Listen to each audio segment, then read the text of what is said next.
And so anyway, why don't we open this up for any questions you may have, or but I've enjoyed this. One subjective and emotional one. What were your thoughts when you walked out of the office for the last time? Regret? Triumph? No, it was so. We went until 11:45. The day that the new Congress is sworn in at noon. Mm-hmm. So, I mean, I really was comfortable with the decision. It did help that Derek Kilmer, that I had a Democrat replacing me, and one of very high quality. This guy is really special. I say he went to Princeton and Oxford, and you'd never know it. But he's doing a fine job, and he will be on the Appropriations Committee at some point. I'm convinced. So, what did you advise him? What advice did you give him starting out? Where you did? I give the advice I give to every single new member. Don't worry about passing a lot of legislation in your first couple of terms. Just worry about getting your office set up, especially your office in the district or the state. And I did run Magnuson's office in the state. And make sure you do your casework well. Make sure that when a citizen comes into that office, they're well taken care of and helped. And you can certain things you can't do, but if you can find a way to help that constituent, they'll never forget you. And having been there for 36 years, I went through some very tough years. 80 was tough. 94 was tough. 2010 was tough. And I think that in my district, what always was, I could never be in that district for a matter of a day without somebody, I'm sure you have experienced this, coming up and saying thank you. We got help. Your office saved our grandfather or saved our family. It's that kind of work that still, I think, keeps the faith between the people who don't necessarily believe the federal government's on their side. And if you can develop good casework and do that gives you a base. And people don't forget it. They remember these things. I've had people 25 years later, and so I always say, get your office set up, help the people at home, and then look for your opportunities to do You've covered something. all the subjects I have except one. Talk to us about the fact that you were the chairman of the subcommittee on the interior. Yes. And your work on various environmental and interior-related activities, and how you liked it and how you did it. Well, you and I know about one of them, and that is removing the 2 dams on the Elwha River. And even though you don't want to take any credit for that program, the fact is you did appoint a citizens committee up there that were very instrumental in educating people that, hey, there wasn't really much of a chance to get these things relicensed, and that this was probably a good decision. One of the other things I did was I supported our national parks and also our fish and wildlife refuges. One of the things I'm most proud of in my career is the Nisqually Delta restoration, and you helped on that. The state was there, the federal government, the Fish and Wildlife Service, and we took that whole delta, took out the dikes. There was a guy there named Ken Braggett, and Ken Braggett wore a pistol used. And he walked around, and Braggett would not. He said to me, "We will not sell our land to the federal government." And I said, "Will you sell it to the tribe?" "Oh yeah, we'd sell it to the tribe." So then we gave the money to the tribe, and they bought the land from Braggett. And so they had the first piece that was where they took out the dikes and restored estuary. That one project increased the estuary on Puget Sound by 30%. The other one that when I took over as chairman of Interior Probes, Puget Sound was getting $500,000 a year through the geographic program. 3 or 4 years later, I had it up to $50 million. Now it's fallen back. But I felt that Puget Sound is the second largest estuary in the country. And if you look at all the endangered species, we're far ahead and have more important species than the Chesapeake, to be frank about it. And the Great Lakes had been well taken care of. So that was another one that we did. Now, Gore and I and the Clinton administration put together the Pacific Salmon Recovery Initiative, and that was never authorized. It was always just went into budget, and then we appropriated the money. And the state of Washington has gotten over $400 million in funding for projects to help salmon restoration. And you and I worked together with the academic community to make sure that these projects, you took the lead on the Columbia River, but we also did a science review group that looked at all of the hatcheries, the Hatchery Scientific Review Group. And they have done great work throughout the entire Northwest to make these hatcheries operate in a more fish-friendly way. And the most important thing, and you helped me on this too, was we marked the fish, mass marking of hatchery fish, so you can distinguish between hatchery fish and wild fish. And then the last thing, and this is one of the things that I mentioned when my last speech at the Democratic caucus, I said there's one issue that is paramount that threatens the planet, and that is climate change. And the most important manifestation of that is ocean acidification. And we have that off the coast of Washington, Puget Sound. I put a number of buoys out there. Many times we get readings. pH, normal pH, acidic rating is 8.1. It is now down to times at 7.3. And when it drops, it means it's more acidic.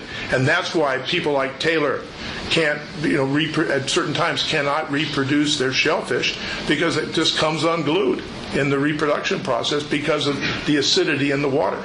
Is that China? No. This is all of us putting carbon dioxide into the atmosphere, and the ocean is a big sink, and the carbon dioxide goes down into the ocean and makes it more acidic. And normal seawater is 8.1. There's a pH rating, and the pH and these buoys, the University of Washington runs them. We financed them. It's down to 7.3 at sometimes. And then you combine that with a lack of dissolved oxygen, and that's another problem for the fish. And so I had a program where we started with Hood Canal, but it affects South Sound as well, on what can we do to deal with this lack of dissolved oxygen. And there's a number of things that can be done. What most important is septic tanks. And then Puget Sound, I always tell people, look at what we did with Lake Washington. And you were involved in this. Lake Washington, the restoration of Lake Washington. I can remember as a child coming over to go to the Seattle Rainiers doubleheader on Sunday, and we'd go up to Lake Washington and have a picnic. But there were signs up that said you can't go in the water. That just kind of shocked me. And then of course I went to the university in 1959. And of course, Metro was created by the state, and this cleanup effort. And I think the whole thing cost $140 million. I've always said Gates's house is probably worth that much. Just think of the value of a restored Lake Washington. Well, think of the value of a restored Puget Sound to this state, to the region, and so there's some things we've got to do, and one of them is stormwater. Stormwater is a big problem. There was a public broadcasting show the other night, showed these ladies, they're in their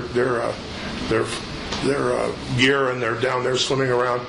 Then they're running into some smolts, and they're running into various creatures, and then all of a sudden they come upon a stormwater pipe, and the stuff is spewing out. And there's a center down in Fife between the UW and Wazoo on stormwater. And they took some of this water and took it there, and it killed all the salmon smolts. And then they took the clean water, well, if you had a restored system, and they took that, and the fish survived. So if we want a viable Puget Sound for the future, it's going to take more than just the Puget Sound Partnership in the state. It's going to take the federal government, and it's going to take a decision that we, because of our population, that we have to do more on stormwater. I think it's the most important issue. And all these projects, you create jobs. When David was the executive, my son was the executive director of the partnership, I said, get a map out there and show them all these projects surrounding the Sound that are already underway, that are putting people back to work, but and creating jobs, but at the same time helping deal with the overall problem of keeping pollution out of the Sound. And that was an amazing chart, and it was like about $450 million worth of projects are being done by the local communities. That's the other thing. You've got to help these local communities. As John knows, the counties, the cities have got, they need help to do these projects. Questions? Yeah, I'd like to raise an issue about globalization. I'd like to ask Congressman Dix, and get your perspective as well as a Republican perspective, on globalization with its impact on national security and economic development. Let's say a hypothetical situation. Let's say two regions in the country, the Pacific Northwest and the Southeast area of our country, are working with the Chinese government at the highest level to bring back a game changer that will deal with some of the issues you talked about on the environment. And you had the support of 2 Democratic senators and 2 Republican senators. And most of the money was going to come from the private sector in both China and here. Minimal amount of government involvement here. What kind of opposition would you see coming out of this kind of Congress to prevent something like that happening?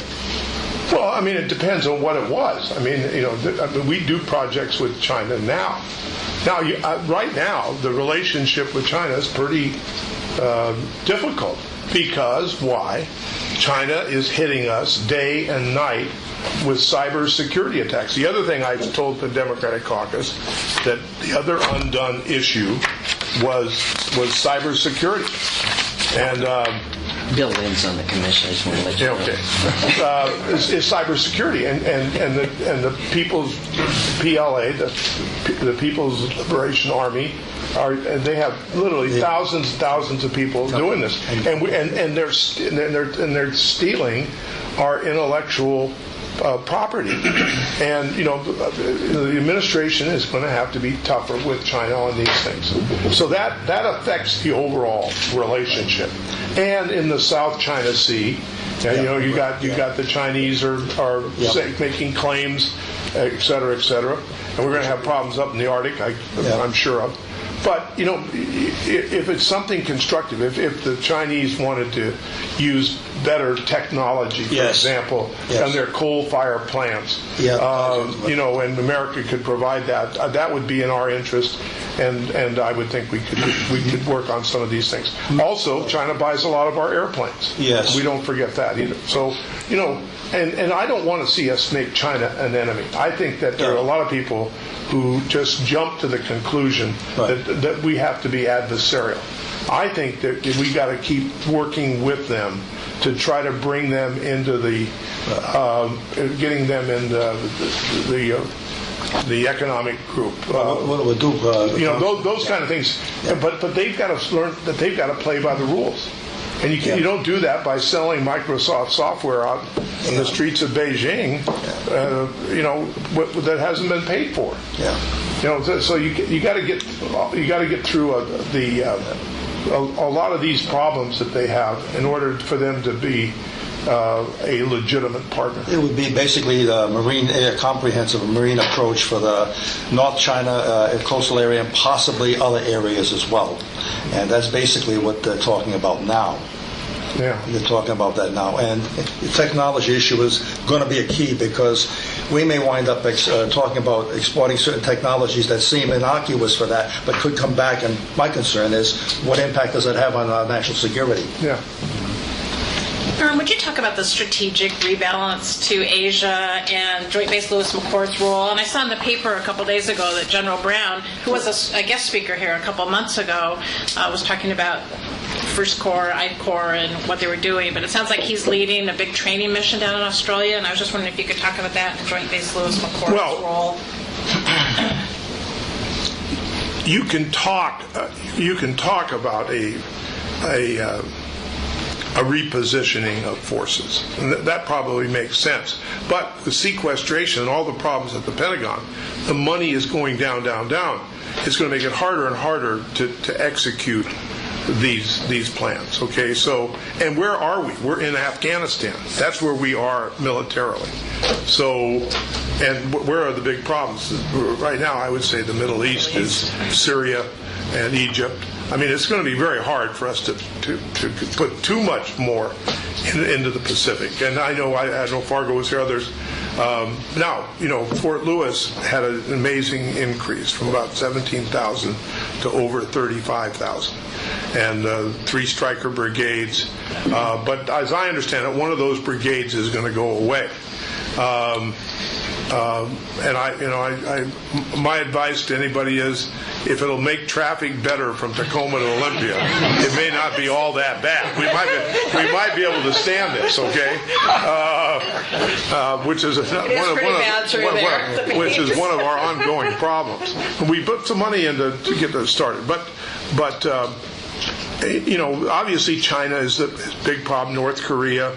And I think we have to continue to deal with that. But I mean, where they're fighting is Syria, and the revolution in Egypt, and we're still in Afghanistan. And by the way, on Afghanistan, as far as I'm concerned, Karzai is the most ungrateful interlocutor that we've ever been involved with. And there's a lot of, the sentiment in the country has dramatically changed on whether this thing is worth doing. And I would, I'm not in a position like I used to be as chairman of Defense Approps, but my advice to my former colleagues would be, it's time to come home. And you may leave some token force there, but I was for getting out of Iraq too. I think at some point you got to let these countries, see if they can handle their own problems. And when keeping us involved can become part of the problem. But they're talking about moving some carriers. We're going to down to such a few carriers, and whether we can keep them repaired with sequestration, which should be, by the way, done away with. I mean, it's an embarrassment that the Congress can't come up with an alternative, at least to let the Defense Department make the cuts themselves without this 5% across the board, or 9%, whatever it is, across the board, account by account. That makes no sense. And it's again, I think whether we're going to face some issues, continuing resolution, is there going to be another debt ceiling crisis? One of the things that Foley used to kind of say to all of us, and Tip O'Neill and others, the one thing we cannot do is vote against raising the debt limit. That is just like the most irresponsible thing you can do. And I hope that at the end of the day that Boehner can pull it together and that we can. There is a bipartisan coalition in the House. When the things really get down to the worst case, there's about 160 Democrats and about 70 Republicans who can do what's right, what the country needs if necessary, if the Speaker will let the legislation, in this case like the debt ceiling, come to the floor. Now that we're on Congress, and its low point in history, what suggestions do you have now that you're off? What is there that can be done, first, to make it work better in somewhat a more bipartisan fashion, and second, restore some of the trust of the American people in it? Well, I really do think that one of the biggest problems is the filibuster in the other body. And I'm glad that they were able to work something out, but I think it's a temporary fix. I've talked to every Democrat that goes over there. Joe Donnelly, Martin Heinrich, the Udalls, and just say, the Senate is not going to be the Senate until they finally make these people, if they're going to filibuster, do what Rand Paul did when he got up there and did his filibuster. He did his 13 hours, then he had to leave. Okay? And that's what a filibuster should be. And I just think the Senate has been unable to function. And it's embarrassing. And, it's... a lot changed in '94 when Newt took over and said you should all live at home, live in the state, and everybody would go home. Before that, there was, people got to know each other. They would have dinner together. They'd see each other socially. They'd travel together. Still do some of that.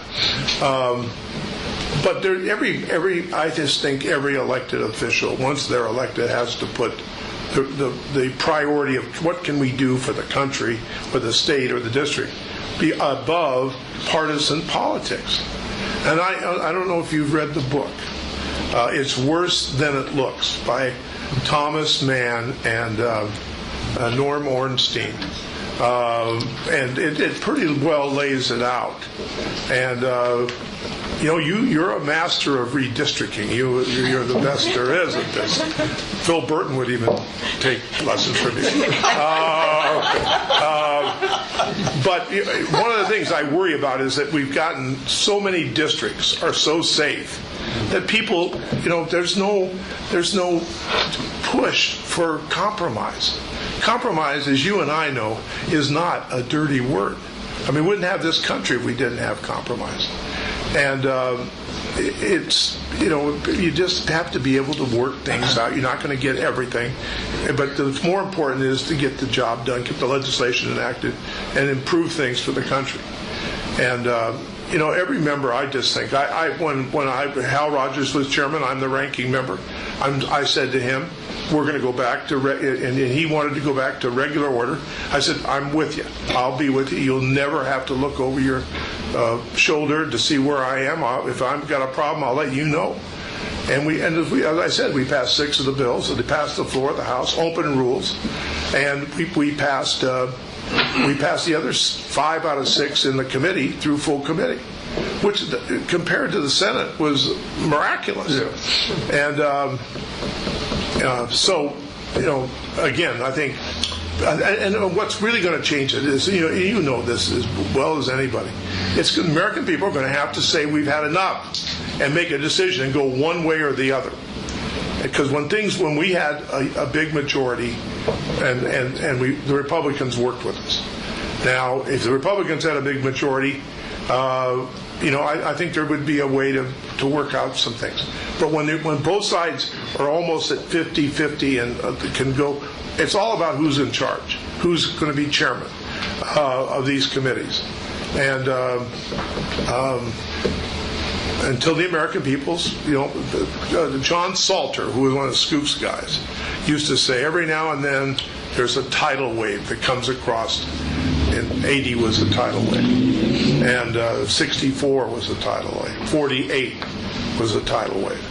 And the American people change things because they get fed up with the way things are going. It may be time for another tidal wave, and hopefully then people will realize that they're not there forever, and that they have to produce and get some results done. So that's the best I can do. So 2008 was not a tidal wave? No, I don't think 2008. We won the House, but it was not a big win. It's not big enough. Well, I said 64. 64 was a tidal wave. I mean, 2008 could be viewed that way. I always think of the ones that went against us. Those were the bad ones. 80, 94, and 2010 stand out in my mind. I got 70% in 2008. Okay, I mean, it seems that one could argue that it was a tidal wave, and what happened wasn't what you would have predicted. Is something different? Well, first of all, Mitch McConnell said, my #1 job is to get rid of Barack Obama. No second term. That's not a lot of cooperation. And then the attack on Obamacare, which has been unrelenting, 37 votes on this thing. There's been, and there's some very good things in that bill that will, being able to put children on your insurance policies. There's a lot of different things, and having the ability to have some competition. This is not nearly as bad as it's being characterized. But again, there are 217 seats that are held by the Republicans that Mitt Romney carried. So, for a while here, until something changes, the Republicans are going to be in charge in the House of Representatives, at least, and they're split. They can't produce a majority on anything of importance because you've got the Tea Party group, and then you got the people who are afraid that they're going to have a Tea Party opponent against them, and they're voting. They can't vote no fast enough. On the CR to keep the government going at the end of the year, Hal Rogers had 165 votes. I had 164. It isn't the Democrats aren't cooperating. It's the Republicans can't work out their game plan between themselves. And we have to come in and side with Boehner and the serious people from time to time in order to get to pass something. I don't know even if the defense bill got passed yet. That was in some doubt. John had a question. Yeah. John? Thanks. When you both served together, you had, I think, a weekly delegation breakfast? Monthly. Monthly? Monthly. And I've heard that's gone away. And I just wonder, is that true? And isn't that sort of where things begin? If our own delegation can't meet on a monthly basis and talk about the issues of Washington State, it sort of starts there, don't you think? I've asked every the breakfast. This is true. Your statement is true. The delegation breakfast kind of fell apart. Now that doesn't mean that we don't talk. We talk on the floor all the time. Sure. Every day with all the Democrats are on one side, and we go over and talk to Reichert. We talk to Jamie Herrera Butler. We talk to Kathy Morris Rogers. When there's something important, there's communication. It's just that we didn't. It just got to be that breakfast became kind of meaningless. There wasn't anything really substantive being discussed. It was just everybody kind of talked about their projects. And now that you can't do earmarks and you can't do anything, it's even harder to get people. But we haven't even taken a delegation picture until I insisted. I said, I'm leaving. We're going to take one final picture before I go. Slade we did them every year then. Yeah. Which was, it's a historic note. But those social things do matter in the end, we discovered that, for instance, about 7-8 years ago, maybe 9 years ago, that the chiefs of staff in the Senate didn't know each other. And so we agreed then with Lieberman's chief and Coleman's chief to start a quiet private dinner series with a substantive focus having in China. And that kind of, even the social interaction, as you mentioned earlier, about a half hour ago, has declined. And thank goodness Susie was talking at one point, and you don't go into it. She was active and so on. But that social interaction, and this is just one example, and maybe that was meaningless, but there was much more of a social atmosphere. Well, also, when I was there in the Senate staff, we had a group. Mansfield put together a group of all the Democratic legislative assistants. Everybody had a representative there.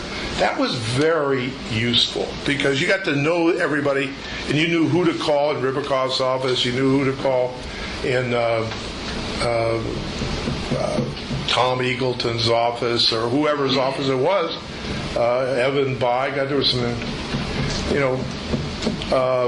it really helped us. And of course, in those days, we were passing an enormous amount of legislation. I mean, the difference is so stark. And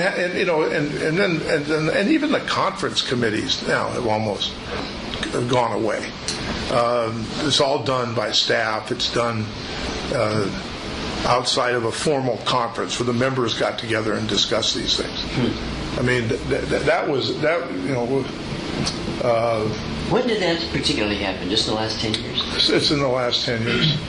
Norm, I think I'm very friendly to you as I was to Magnuson because of my father.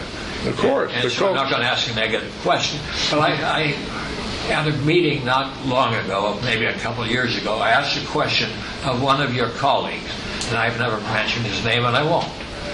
But the question was, now you're a reasonable guy, you're moderate, do you ever get together with people on the other side of the aisle who are reasonable and moderate, and can you get something done by that cross-aisle work?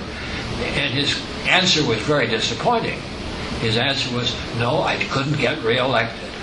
And I wonder how much of that is involved in the politics. I think it's a lot of what we're seeing right now. But it's interesting. When I go and look at these votes to see who's voting which way, and on some of these important issues where, and let's say there'd be 90 Tea Party people. Only a third of the Tea Party were voting no against one of the Republican deals. And then it was a bunch of other people who've been there, who, as I said earlier, are afraid they're going to have a Tea Party opponent, that they're voting no. So, it isn't just the Tea Party thing, because it splits amongst the people who are incumbents.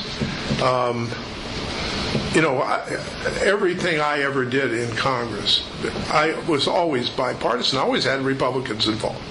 And, like the Defense Subcommittee. I mean, Bill Young and I worked on these bills for years and years and years. He's a hard guy to work with. No, Bill Young is a wonderful guy to work with. Oh, yeah, absolutely. He has a reputation of being. No, well, he was one of 37 Republicans who voted with me to save the Endangered Species Act.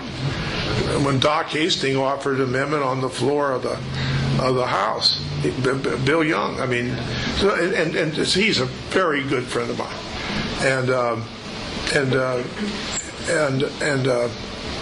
there's you had a lot of the Republicans on the Appropriations Committee. So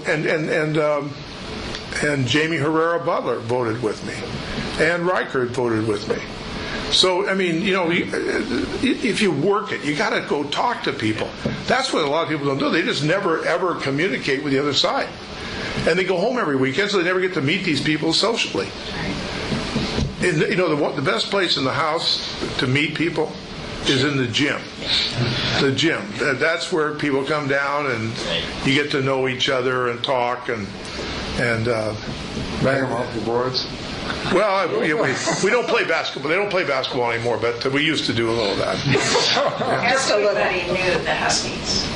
Well, I had a terrible habit of, I did it in tennis too. If I made a great shot, I'd yell, Huskies! If I made a basket, now here's what Al Gore said. He was asked about Norm Dix. He said, well, besides being 5 yards off over the line on every play, he said, now, down in the gym, when Norm made a basket, he'd yell Huskies. He said, but it wasn't that annoying because he didn't score very often.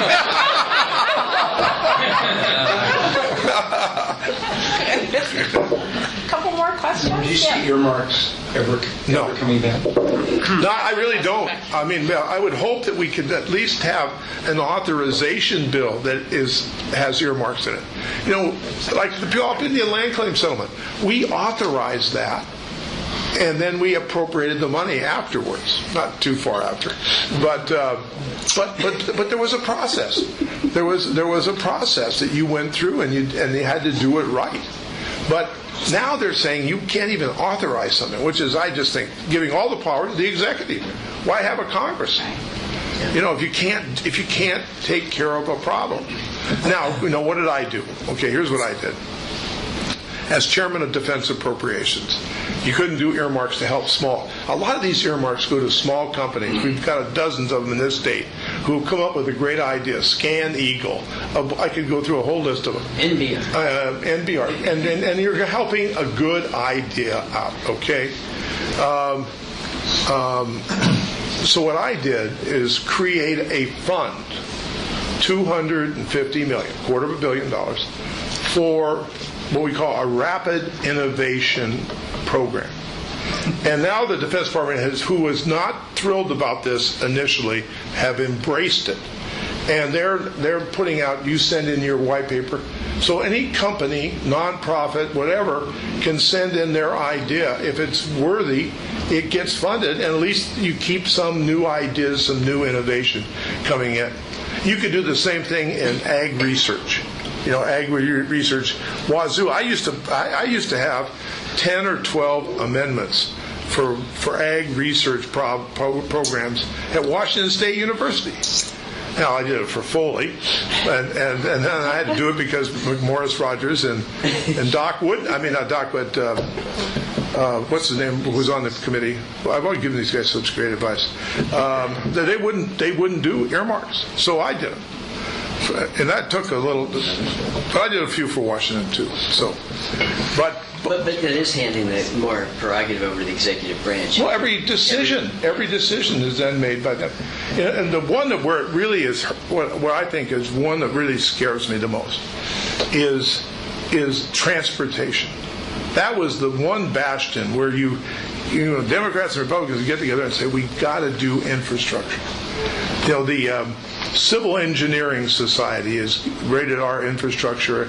It's either D- or D+. Neither one of those are good grades. And we've just seen what happened up in the Skagit, and we saw West Seattle Bridge and the Hood Canal Bridge, and we've had our problems.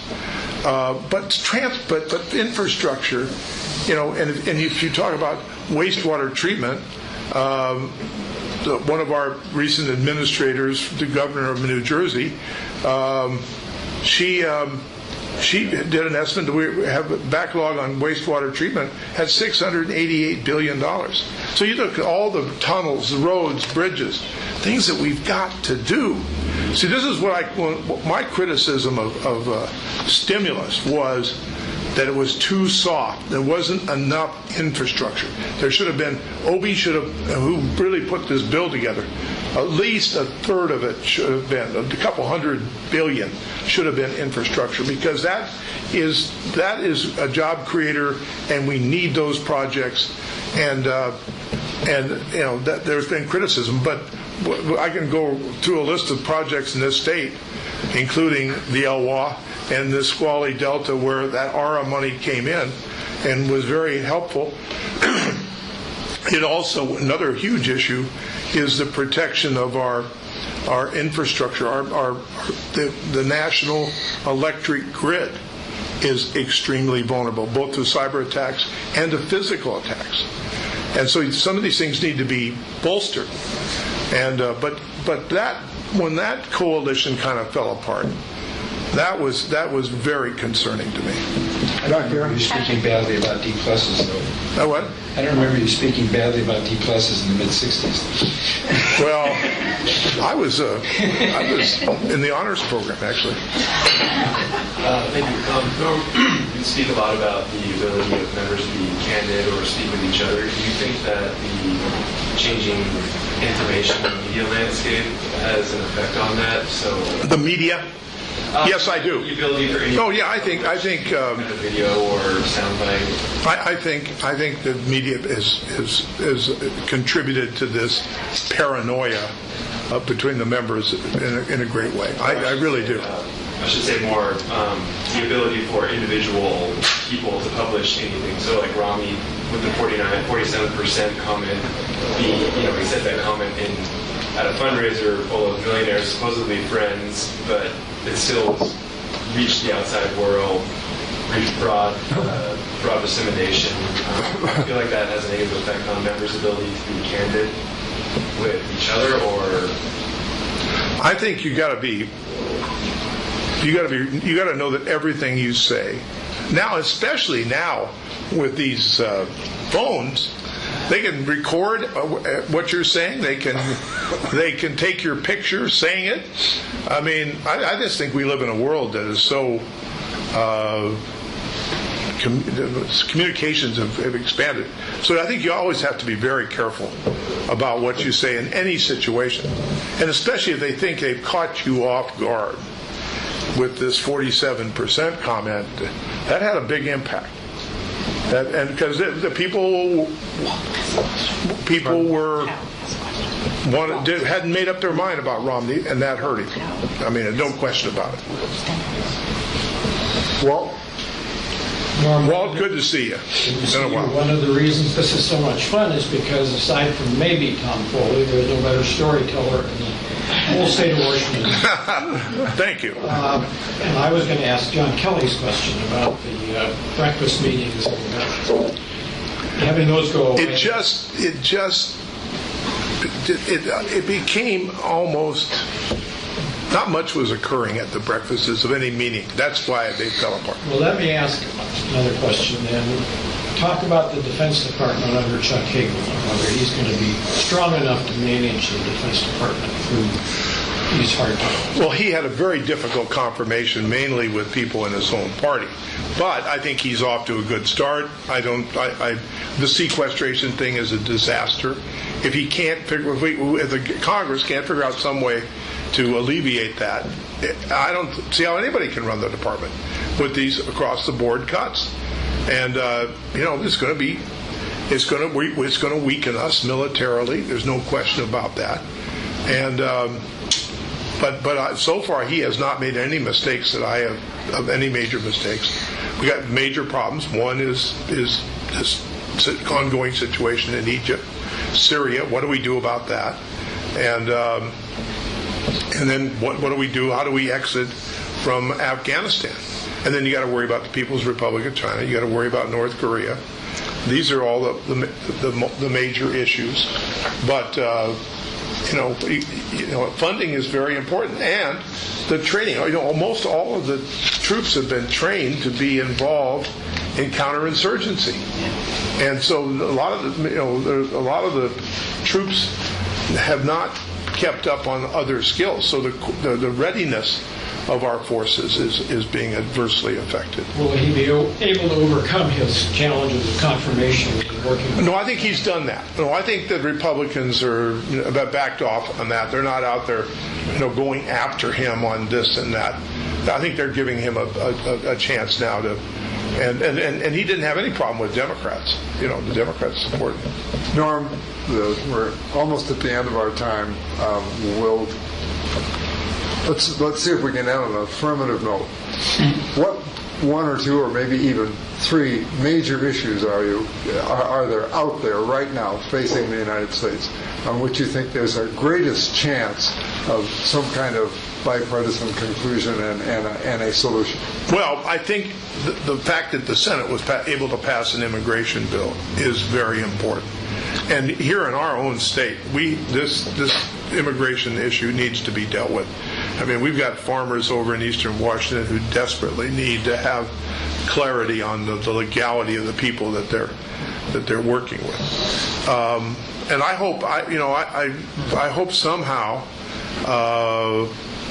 that the agricultural community, the business community can convince Boehner and Cantor and the majority in the Republican Party in the House that this is in the national interest to get something done here. So I think that has it's still, I wouldn't say 50-50, but it's got a chance. So that is one where there's some hope. Cybersecurity, there's the need for legislation there. Rockefeller's got a bill that's coming with Thune. It's coming out here in a week or so. The House has passed one version of cybersecurity. The Senate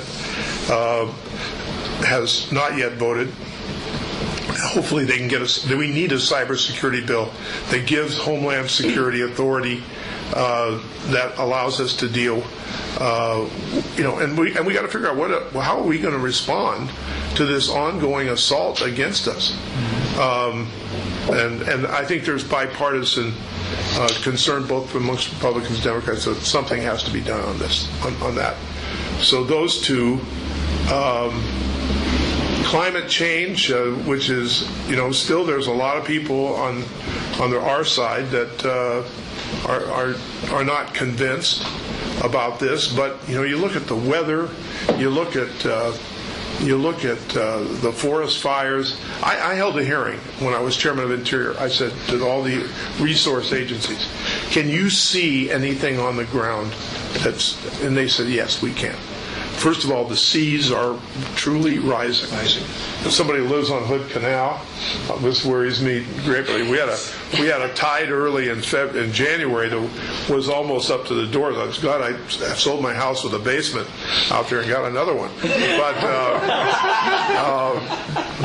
But climate change has got to be dealt with. At some point, we've got to figure out, as a world community, are we just going to let this continue to happen? And the glaciers are melting, and the polar bears are attacking people. I mean, there's so much evidence out there, and you got the greatest scientists in the world all saying that this is caused by human activity, and yet there's a lot of people who are just totally in denial. And but that one, Slade, we've got to have some answers on climate change, and a lot depends on developing alternative energies. Hydro looks very good compared to the coal-fired plants. So I wish I could be more optimistic. That we still need to do something. We still need to do a budget. You can't even get a budget passed anymore, and. I still, all these, you look at all these reports, and Alan Simpson's coming in here pretty soon on the 2nd, and he's his work. All of them still say one thing that nobody, and that is, in the short term, we need to do more stimulus. We really do. We need to still get the economy moving forward to try to drive down unemployment, drive down the deficit. Everyone wants to reduce the deficit. Well, the best way to do that is put people back to work. That cuts down social spending and get something done on this D- rating on infrastructure. And we still are. There's still a lot of the people, my colleagues. This is now where Hal Rogers and I violently disagree. That we did too much. I said we didn't do enough. I mean, the fact is, the stimulus wasn't big enough to cause the economic engines to really start turning. And we're doing a little better, but this is still a fragile situation. So I hope we can, and the president's out there now urging that more be done. I think we still need that growth. What's wrong with growth? Look at Europe. They're killing themselves. This austerity, it just doesn't work. This is basic Keynesian economics. My old professor, Henry Beecher, would roll over in his grave. Because he understood that when the economy's down, you've got to stimulate, you've got to get it going. Part of that's tax cuts. That's how Kennedy did it. He cut taxes. Reagan cut taxes. Tax cuts can be a positive thing if you don't go too far, and so you get huge deficits, which we have done. But well, Norm, thank you. This has been a great event. Slade, it's good to be with you. You have had a wonderful career. Thank you.